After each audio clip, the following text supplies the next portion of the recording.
Eu vou furar a fila aqui primeiro, tá? Eu vou fazer a primeira, aproveitar. Enquanto isso, prepare as perguntas de vocês. Eu tenho uma pergunta para a Sueli e uma para a Neire. Vou dar um tempo para a Elisângela descansar um pouco. Tá? Para a Sueli, eu achei bem interessante a sua fala, que você falou que a Secretaria, em 3 meses, me corrija se eu estiver errado, elaborou a TTD-FIM. E como a própria Elisângela mencionou, a classificação dos documentos é o coração de um sistema informatizado de gestão arquivística de documentos. Então, eu queria que você falasse um pouco sobre é preciso dedicação exclusiva de todos os servidores para fazer isso, basta um bom plano de trabalho. Eu gostaria que você explicasse um pouco esse processo e também, com base no seu relato, você falou que tem um número bem reduzido de funcionários. E aí eu gostaria que você mencionasse como que você dá conta desses atendimentos para o público interno e externo no âmbito da sua secretaria. Bom, vamos ao primeiro item aí com relação ao número de funcionários. Eu havia comentado que nós usamos ferramentas de qualidade, né, o apoio. Eu não quis entrar muito na parte, porque seria a parte da Elisângela, né? Então, qual foi a ferramenta de apoio que nós utilizamos para estar otimizando o trabalho dentro da administração do protocolo e arquivo? Um dos princípios que nós usamos foi: vamos criar um e-mail corporativo, porque não tem coisa pior para atrapalhar qualquer planejamento do que o telefone. Né? Trabalhando e o telefone não para, E aí o que nós fizemos? Nós fizemos um e-mail corporativo, onde todas as necessidades das unidades eles passavam por meio de e-mail. E isso houve como? Com aquelas visitas que havia uma necessidade, eu ia pessoalmente a cada unidade, conversava com eles e explicava: olha, precisa falar conosco? Manda um e-mail. O que isso vai permitir? Vai permitir que o gestor da área se organize. Ele, com aquela informação, ele vai conseguir priorizar as necessidades principais. Né? Além disso, o que nós fizemos? A partir do treinamento, foi disponibilizado no nosso intranet os formulários, todos os manuais, fluxogramas,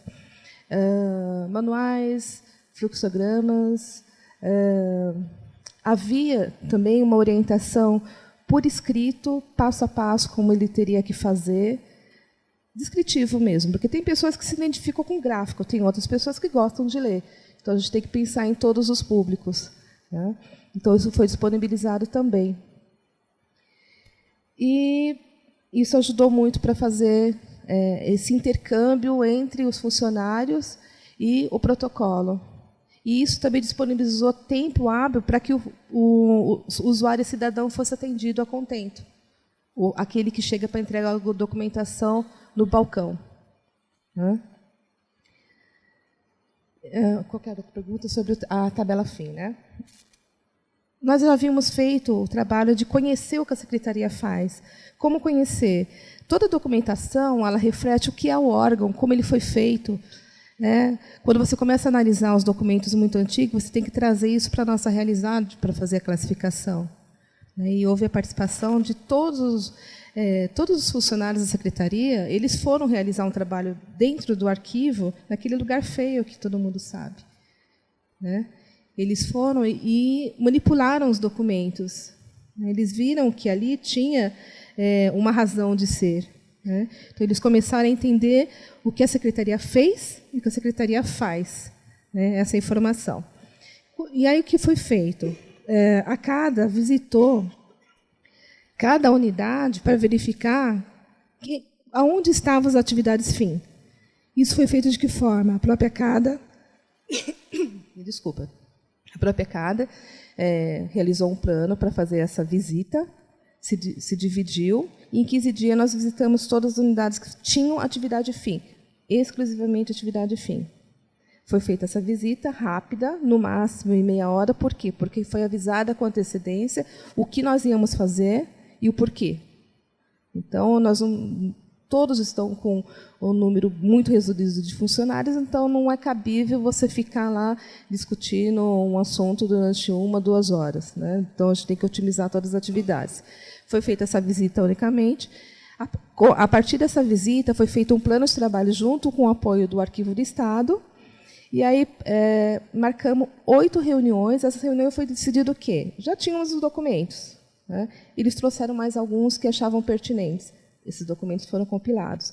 O que era feito em cada reunião? Faziam alinhamento e fundamentação, só. Por isso foi possível você fazer isso em 8 reuniões. Porque você começou a fazer um planejamento a partir do conhecimento que as pessoas já tinham, né? Porque já dizia lá Sócrates, né, que a pessoa erra por ignorância, ou seja, ela não erra porque ela quer, ela não tem a falha porque ela quer, ela tem por falta de conhecimento de como seria o correto. Meire, agora a pergunta que eu separei aqui. Eu estava assistindo a sua apresentação e você falou do primeiro sistema que vocês tinham, e que havia um canal que seria meio que de dúvidas e compartilhamento de informações. E isso ainda, como é que isso é feito hoje? Como é que dá esse suporte aos setores? Como que você daria esse fluxo? Gostaria que você desenvolvesse um pouco. A gente criou um e-mail também, um canal de e-mail. Naquele período não tinha e-mail, né? Na década, em 91 não tinha, 93, quando ele colocou no ar, tinha unidade que não tinha computador. Então, veja, também a gente já passou por situações, não tinha computadores. Os computadores estavam sendo implementados, então tinha unidade que não tinha. Então, alguns serviços ficaram centralizados.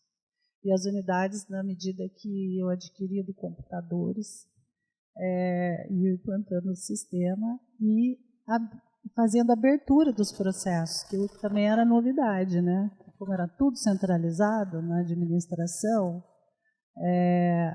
as faculdades começaram a fazer também os seus protocolos. E também, na medida que iam fazendo os protocolos, iam assumindo os seus arquivos descentralizados, porque nós levamos aquele conceito do arquivo corrente. Tudo era centralizado na administração, era uma loucura, né? Telefone, tocando, tinha toda uma estrutura, tinha um negócio moderno na época, que localizava os documentos, os processos, que era uma coisa que girava, assim, já era meio eletrônica, aí a ficha, vocês lembram disso? Não sei, isso aí parece coisa do tempo, aí ela lembra. Os protocolos, então, era uma máquina, pena que eu não tenho uma foto, a gente tem que achar isso para poder pôr no histórico das nossas dificuldades de protocolo. Aí era uma máquina que girava, aquela ficha caía com um número do... Aí achava, daí o protocolo falava assim, foi para o arquivo, daí ia lá para o arquivo, daí o arquivo ia lá procurar, sabe lá Deus onde. Então, com a implantação, a gente foi passando o sistema e mostrando, olha, já vai localizar onde está o documento, pode pôr o número. Olha só a dificuldade que nós tivemos. Muitos diretores disseram, não, tudo bem, a gente pode até abrir, ter o sistema, seguir as regras, abrir o processo, expediente, mas a gente não vai ficar com o arquivo, não. A gente não tem lugar para ficar com o arquivo. Então, a gente teve que negociar. Tudo bem, então tá, instala o sistema e, aos poucos, vão assumindo o arquivo corrente na medida da própria percepção de experiência de ficar com o documento próximo. Não tinha principalmente processo. Era uma coisa assim também tão oficial que tinha um certo medo de ficar com o processo. Tanto que a RH custou para descentralizar os processos. Mas eu vou atuar questão. Então, tudo começou assim, aí a nossa comunicação era muito direta, né? Era tete a tete mesmo, como vocês fazem, de de ir conversar com as pessoas e ensinar a usar computadores, né? Já naquele sistema, nós colocamos um módulo de comunicação e que a gente permitia comunicar você abria o sistema, a primeira tela já vinha um comunicado de alguma coisa.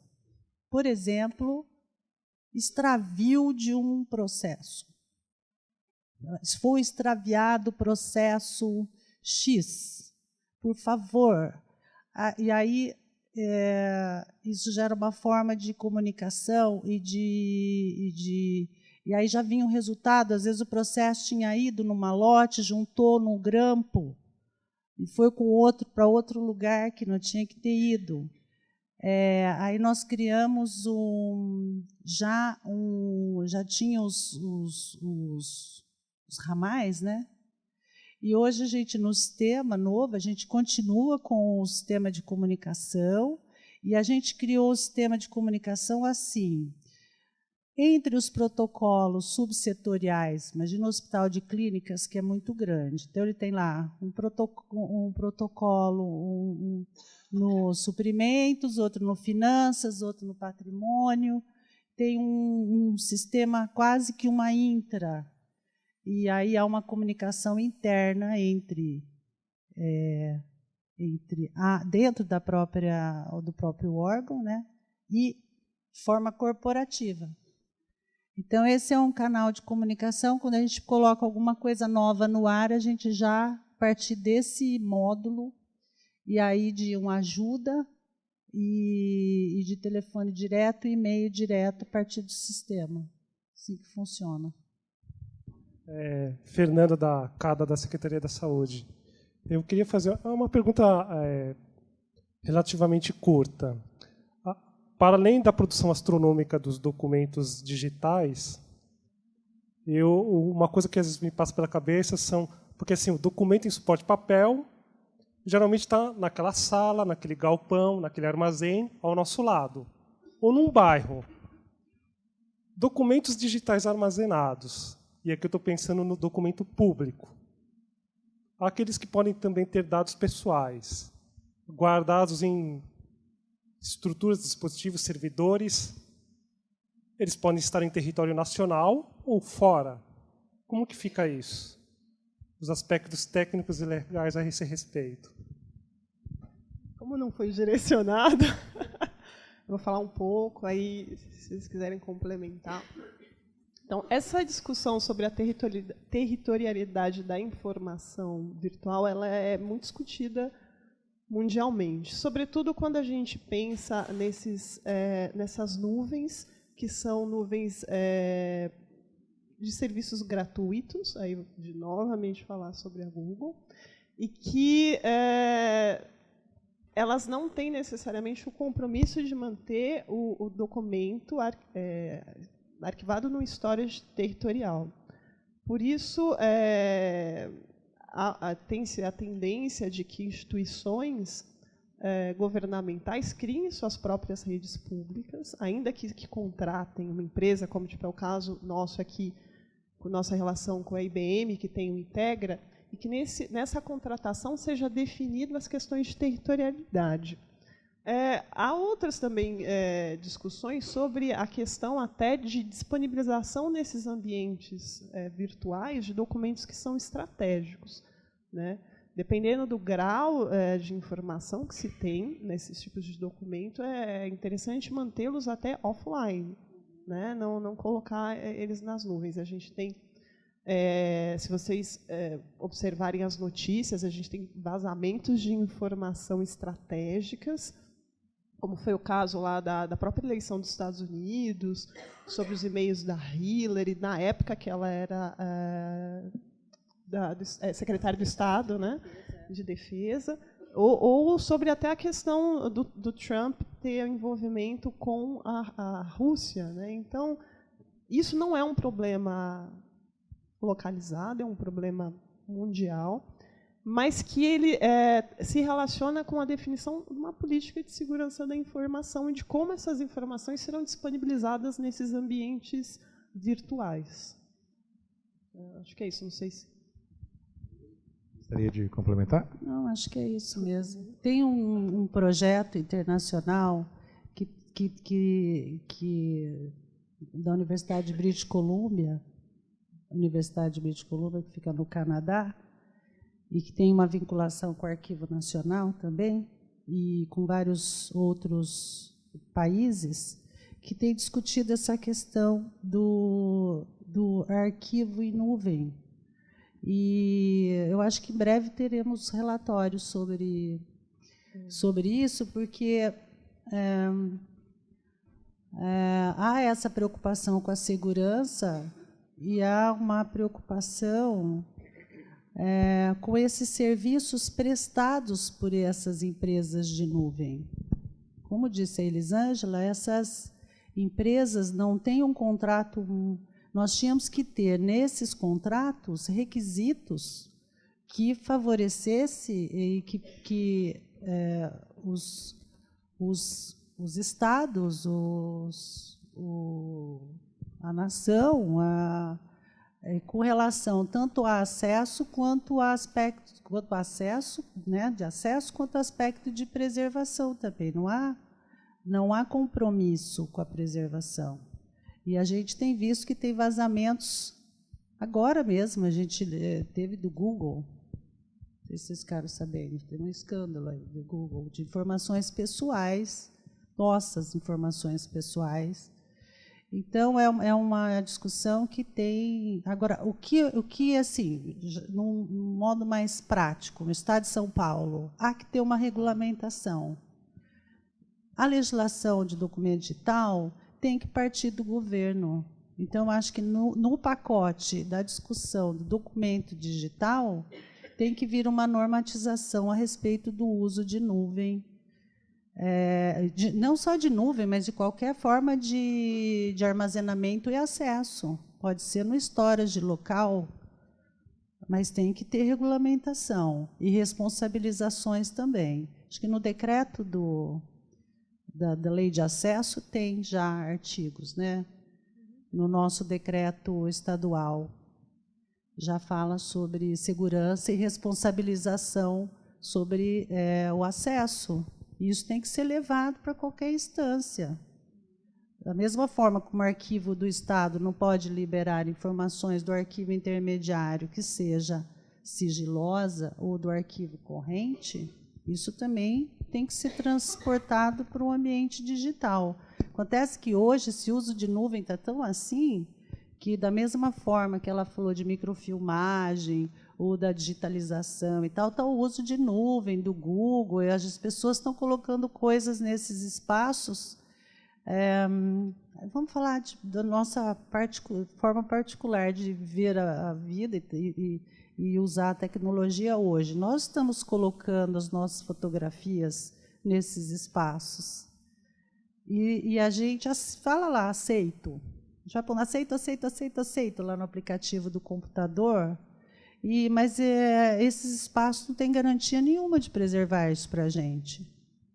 Então, as fotos dos nossos bebês, as nossas fotos, elas estão nesses espaços, mas ninguém está dizendo que vai guardar para você até o seu filho crescer.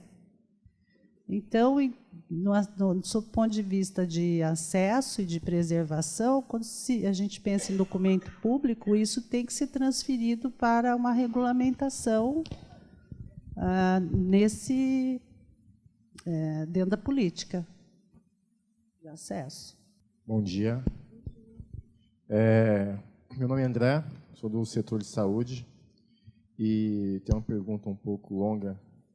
Eu falo assim que a tecnologia é um caminho sem volta, né? Todos nós estamos trilhando esse caminho e voltar para trás eu acho que é meio complicado. Acho que não vamos, na verdade. E assim, sabendo de todas as dificuldades aí com implantação, quebra de paradigmas, né? Os desafios apresentados aí por vocês, aí eu pergunto assim, quanto às questões, e eu vou voltar novamente à segurança de informação, quanto às questões de segurança de informação, desastre recovery, como também plano de contingência, levando em consideração falha de sistemas, falta de fornecimento de energia elétrica, falta de dados de navegação, o que vocês têm discutido a respeito disso? Porque hoje, tanto a questão de energia elétrica, a gente sabe que São Paulo, a gente tem um problema elétrico aqui grande, né? Ou seja, São Paulo cresceu muito e nosso sistema de energia ele não acompanhou. A questão dos próprios dados de navegação, eu falo de internet, a gente sabe também que o serviço é caro, não atende aquilo que a gente precisa, e hoje, para a gente buscar qualquer informação, a gente precisa desses dados. O que vocês têm discutido a respeito dessas questões? Sobre a questão de todas as falhas de segurança, de energia, isso é tratado no SPDOC pela Prodesp, que é a Companhia de Processamento de Dados, né? Eles têm uma política própria que define replicação do banco de dados, tem planos de contingência de energia, de ataque hacker, como a gente viu. Eu não lembro, acho que foi no começo do ano que teve aquele ataque em várias instituições. Então, esse cuidado a gente repassa, faz parte dos requisitos arquivísticos, mas eles são gerenciados pela parte de tecnologia, no caso, né, do SPDOC. Sobre essa questão da internet, custo, expansão, ela é regulamentada pela CETIP também, né? A gente, no arquivo, a influência nessa parte tecnológica, ela já não é tão afirmativa porque não faz parte da nossa atribuição no Estado de São Paulo, mas a gente dialoga com esses setores, sempre alertando para as necessidades, né, de preservação dessa estrutura tecnológica. O que eu posso falar, assim, porque a implantação da SPDOC foi agora, essa semana, né? Para nós, da Secretaria, antes de fazer a implantação, como eu disse, o primeiro contato nosso foi em agosto. E, com o aumento da necessidade de refletir a atuação e o que faz a Secretaria e como faz dentro do órgão, houve todo um estudo técnico da área de informática e do pessoal de manutenção, a possibilidade da implantação. Então, só é realizada a implantação quando todas as atribuições são atingidas, na experiência que eu tenho da Secretaria da Justiça. Eu queria fazer uma pergunta para a Neire, da Unicamp, né? Vocês têm hospital lá, né? Eu queria fazer uma pergunta mais específica. Meu nome é Thalita, eu trabalho no Ambulatório Médico de Especialidade de Votuporanga, eu sou analista de sistemas. A gente está caminhando a questão da digitalização do prontuário do paciente. A gente queria saber mais ou menos como que vocês trabalham lá essa questão. É digitalizado? É assinatura digital? Como vocês mantêm arquivados esses documentos? Vocês descartam alguns documentos? E também, como vocês trabalham com documentos que precisam da assinatura do paciente? Como vocês mantêm isso arquivado? Boa essa pergunta é muito boa. Então, vamos lá. Estou louca para ter uma comissão da área de saúde aqui no SAESP, e a gente precisa montar logo. Aliás, tem, né? Tem, né?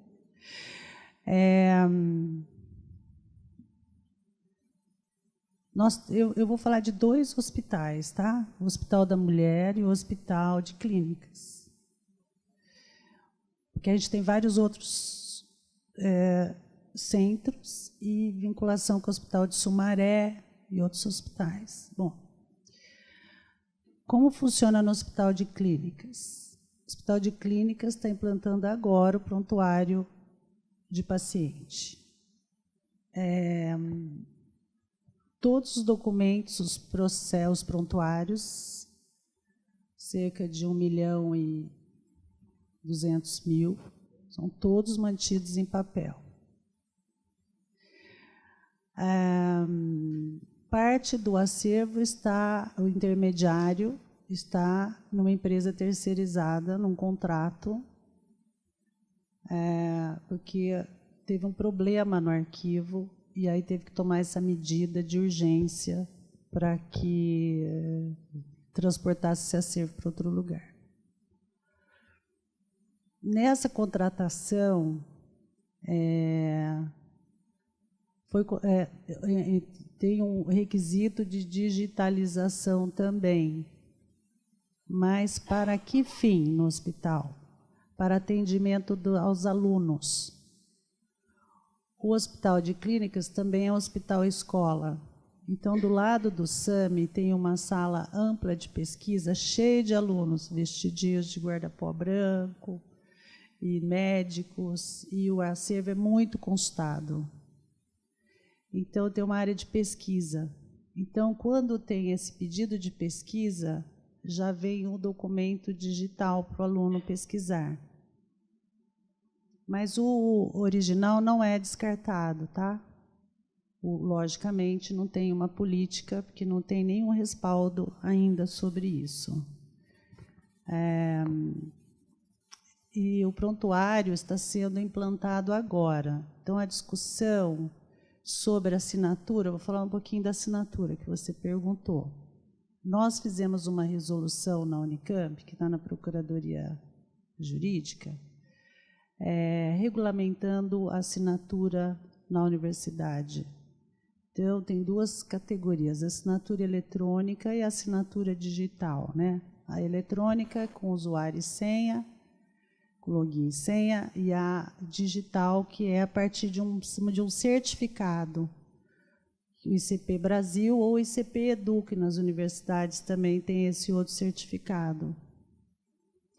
Então, a universidade vai trabalhar com login e senha em todos os seus trâmites internos e a sua produção interna. Não há por que ter certificação do ICP Brasil para contendas internas. Depois eu até passo a resolução, se você quiser, tá? Eu vou falar o que está na proposta, não sei o que vai ser aprovado no final, depois que vier do jurídico, mas enfim. E para o ICP do Brasil, mais para relacionamento externo, universidade externa ou com outros sistemas que assim o exigem. E aí vai entrar o prontuário. Tem uma resolução do Conselho Federal de Medicina que diz que os sistemas de prontuário precisam ser certificados e o documento digital precisa ter a certificação, assinatura com certificação. Eu acho que isso precisa ser revisto. Porque a MP 2200 do ICP Brasil tem um parágrafo que diz ou outros métodos, o uso do ICP ou outros métodos de validação aceita entre as partes. Então, você pode usar outros métodos. Se login e senha for adotado, você tem que criar mecanismos em que as partes saibam. A gente compra passagem aérea na internet e não é por ICP Brasil, e nem por isso a gente deixa de receber a passagem, nem a companhia aérea de receber o nosso dinheiro de pagamento. Então, a MP diz isso, e não é isso que vai fazer com que o documento seja mais ou menos autêntico, né? Então, essa coisa do prontuário, essa resolução do Conselho precisa ser um pouco revista, porque está amarrando os hospitais. A gente teve essa discussão ontem no Hospital de Clínicas, na implantação do prontuário. Então, a partir dessa resolução, a gente vai questionar o Conselho Federal sobre isso, tá? E no outro Hospital da Mulher, a mesma discussão. Está entrando o prontuário, mas ainda se mantém o papel. E com relação à avaliação, não sei se te interessa, não, você é da informática, né? Então está bom, acho que é isso.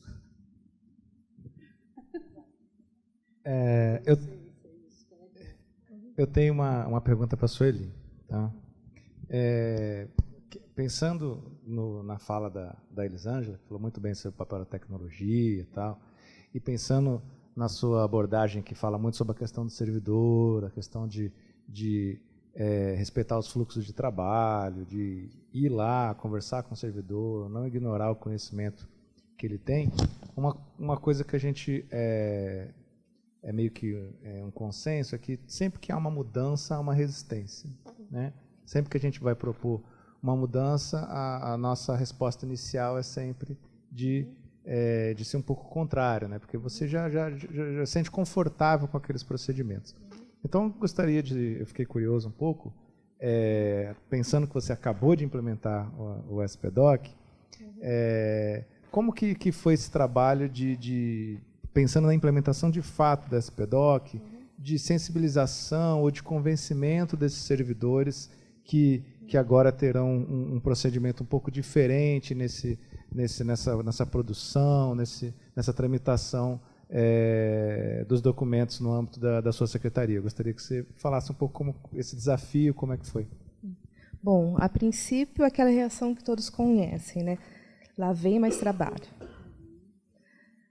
O que o protocolo vai fazer? Não vai fazer mais nada? Né?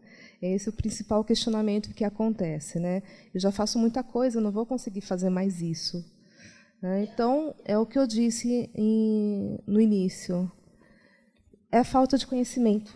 Tem que ficar bem claro para as pessoas que isso veio como uma ferramenta para auxiliar, para melhorar.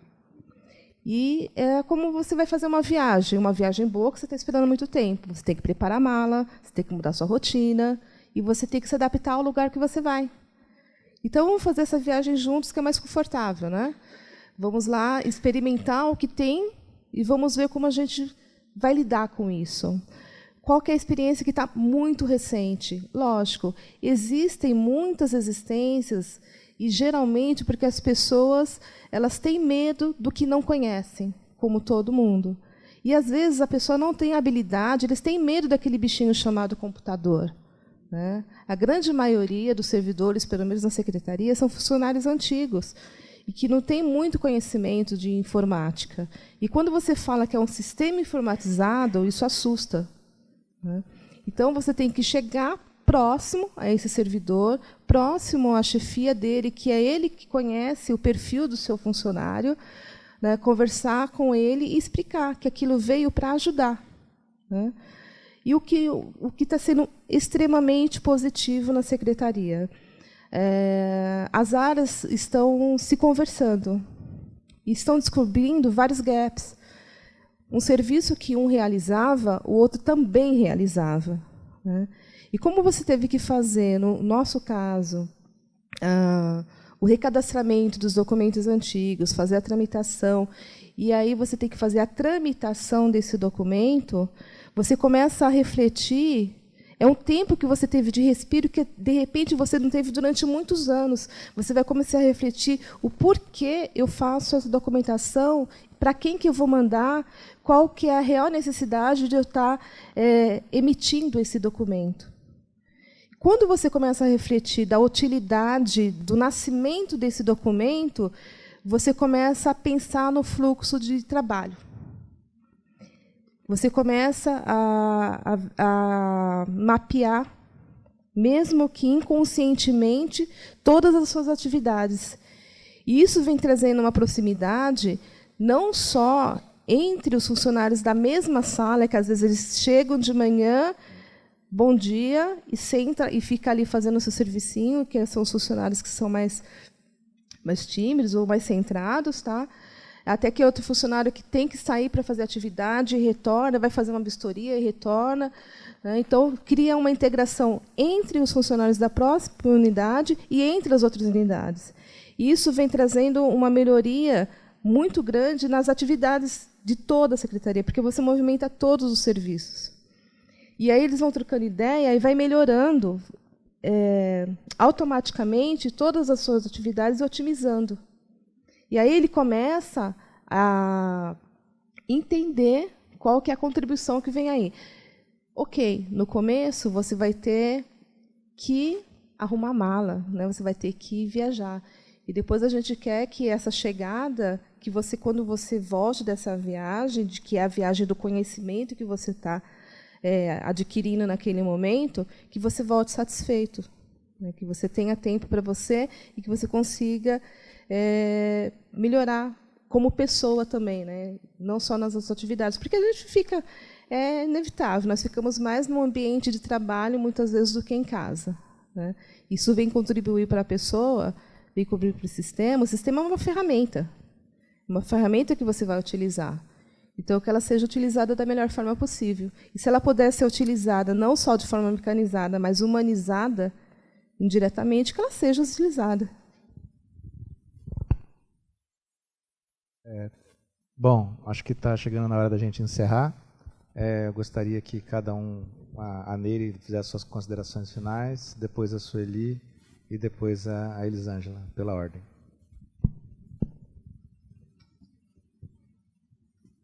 Bom, quero agradecer mais uma vez, viu, Stanley, sua gentileza, a Elisângela também, nossa parceira de Interpares, né, Elisângela, de pesquisa.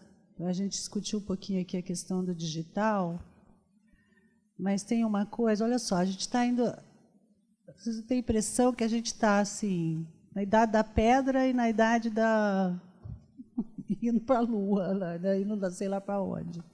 Uma coisa atômica. Porque nós temos tantos arquivos ainda em papel para organizar, né? A gente tem tanto pé no chão ainda. A gente tem tanto documento em saco preto, como disse a nossa colega. A gente tem tanto documento em cima do forro, dentro de banheiro, junto com o almoxarifado. A gente ainda tem um legado muito grande para cuidar. E aí a gente já está discutindo o digital, porque, lógico, como disse o colega ali, é uma coisa que não tem volta. A gente está com o celular o tempo inteiro na mão, a gente está com o computador, a gente está com os nossos filhos, a tecnologia está, né? Mas a gente tem muito acervo em papel para cuidar ainda. Tem muita coisa, e muita coisa importante. Dentro de almoxarifado, dentro de banheiro.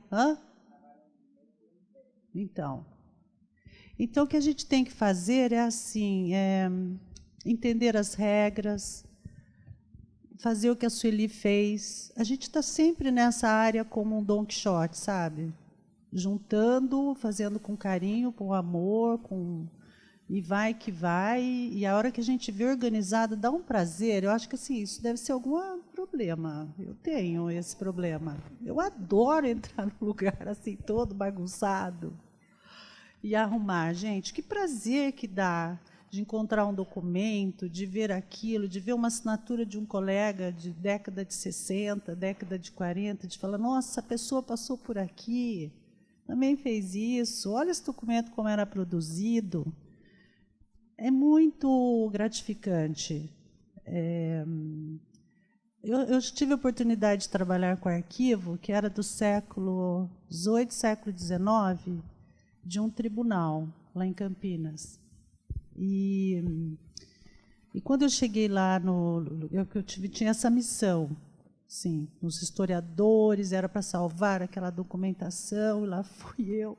Aí cheguei lá, era um amontoado, assim, um amontoado de processos, que assim, imagina caminhão basculante que chegou e fez sentir um monte num depósito. Eu fiquei olhando para aquilo e pensei, meu Deus, por onde começar? E aí também, gente, começamos sem nada, com um avental emprestado, entendendo como é que podia fazer aquilo dentro, do seu ponto de vista arquivístico, qual era a melhor forma de fazer, porque a gente também tem que tomar o cuidado de não entrar no arquivo e fazendo do nosso jeito. A gente tem que entender como fazer também, por isso é importante as normas, as regras, as orientações. Aquele tempo que eu trabalhei não tinha nada disso, agora está tudo construído, está tudo mais fácil, esse caminho está mais fácil. Mas, gente, foi um prazer ver aquilo organizado, tantos inventários da cidade de 1800, de 1840, a gente abrindo aqueles processos, vendo que, de fato, a luta dos escravos, pedindo liberdade. Aí você fala, nossa, isso não está só no livro da história, isso está aqui, isso é verdade, essa mãe pedindo direito à lei do ventre livre. Então, isso está lá, sabe? Aquele pedido. Então, é muito gratificante ver organizado, ver os pesquisadores trazendo a história para a gente. Famílias que puderam, a partir daí, abrir ações novamente de inventários. Então, aí vem o aspecto do cidadão também com direitos, né? Então, nós temos que organizar o que a gente tem em papel, eliminar o que é possível eliminar, mandar para o arquivo público. Olha que arquivo lindo que nós temos hoje no Estado de São Paulo, os documentos históricos, e fazer avaliação a partir da tabela. Aquele livrão, como ela disse, é maravilhoso. Quando a gente recebeu aquele livrão, eu falei, gente, isso é um sonho, a gente ter um documento desse, dizendo que a gente pode eliminar ou não. Isso aí já tira meio caminho andado.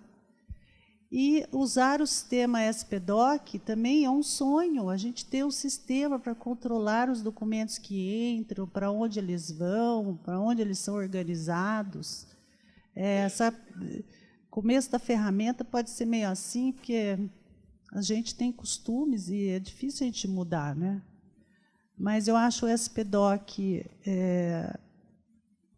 tem que ser usado, tem que ser expandido, vai facilitar a vida de todo mundo, vai ajudar a fazer essa avaliação.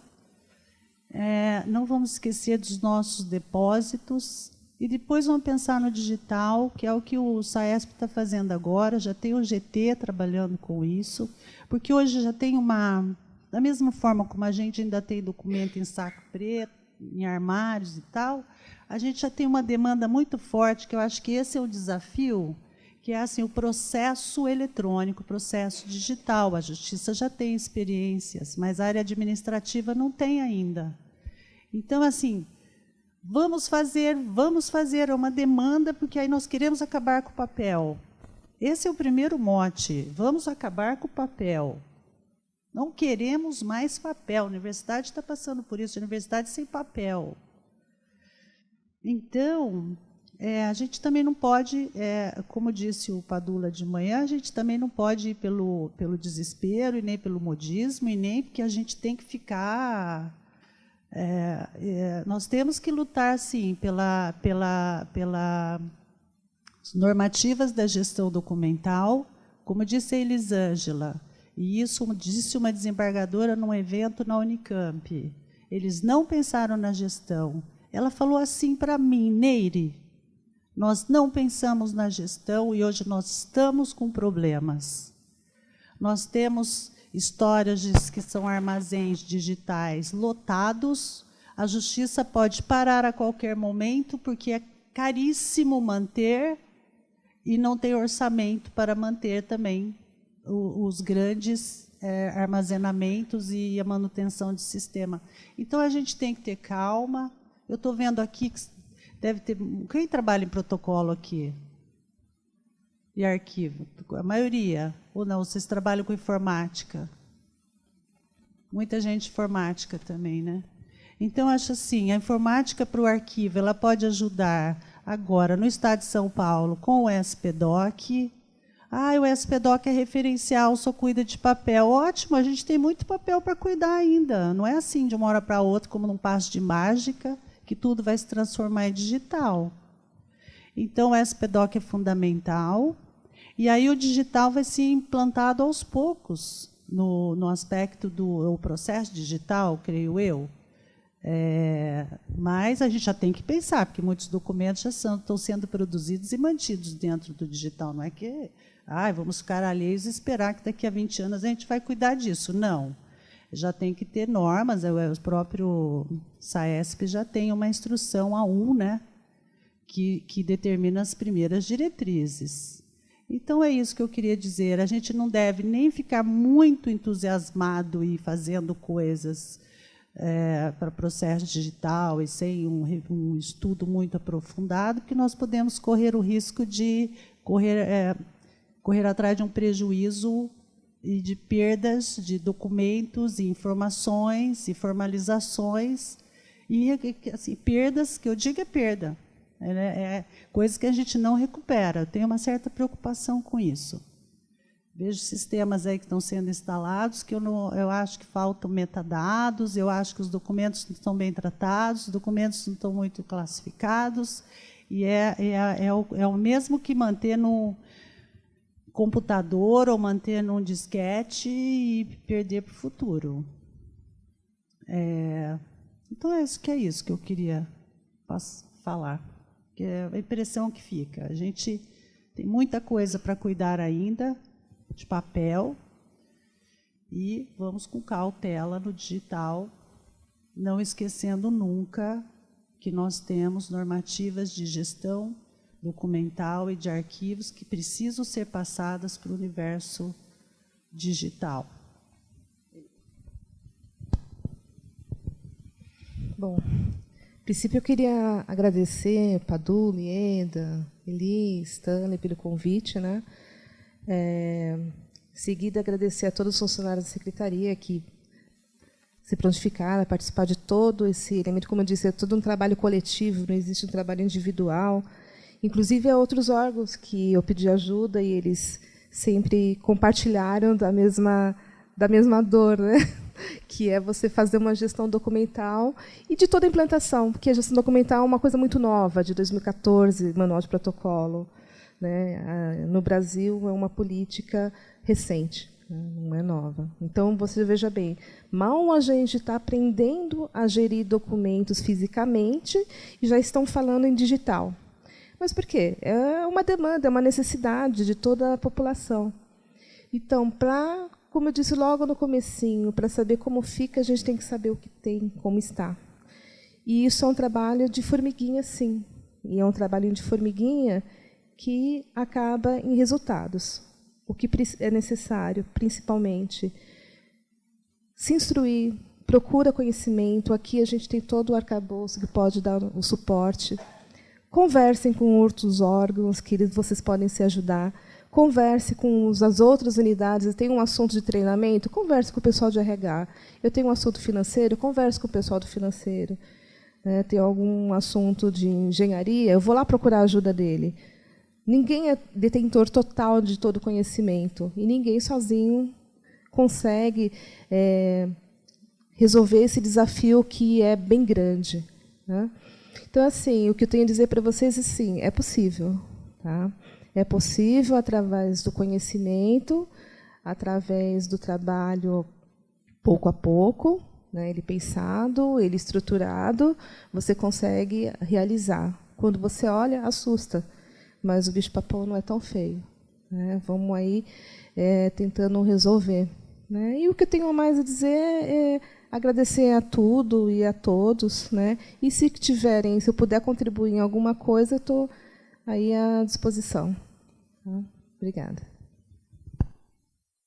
Eu acho que eu destacaria a fala de todo mundo, essa necessidade de espaços de diálogo. A gente precisa refletir coletivamente questões que são complexas e que, infelizmente, não existem respostas prontas. E, sobretudo sobre essa questão da documentação digital, a gente, às vezes, tem uma falsa impressão de que, às vezes, fora do país, a gente já tem tudo resolvido, por conta de uma proximidade tecnológica até maior.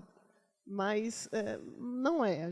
A Nery comentou essa pesquisa que chama Interpares, que reúne vários países, e a gente, nessa troca, observou que, às vezes, a realidade não é tão distante da nossa. Então, a importância da discussão, né? O arquivo ele é o órgão normativo, ele vai emanar, né, as normas e procedimentos, mas a gente não é um oráculo, né? A gente não tem todas as respostas, e a gente aqui, nós estamos abertos para a discussão e convidamos todos a essa discussão. E acho que chamar a atenção também para essa necessidade de pensar, muito bem observado pela Nery, tanto o papel e agora o digital, para que a gente consiga preservar para as futuras gerações essa memória que é o registro da nossa própria existência. Eu acho que é isso. O arquivo público está aqui à disposição de todos para esclarecer dúvidas. Volto a recomendar o acesso ao material do seminário que discutiu documentos digitais no começo de abril, e qualquer dúvida sobre SPDoc, sobre gestão de documentos digitais, ou gestão de documentos no modo geral, o Departamento de Gestão do SAESP está aí para atendê-los. É isso. Bom, então acho que podemos encerrar por aqui. Eu agradeço a presença de todos que compareceram, agradeço ao coordenador que fez a abertura, a Neire, né, que se deslocou lá de Campinas para poder vir até aqui, a Sueli, a Elisângela, que trabalha com a gente no DG SAESP, e nos vemos no dia 20 de outubro, quando tem o próximo ciclo de debates com o tema Gestão Documental e Preservação da Memória.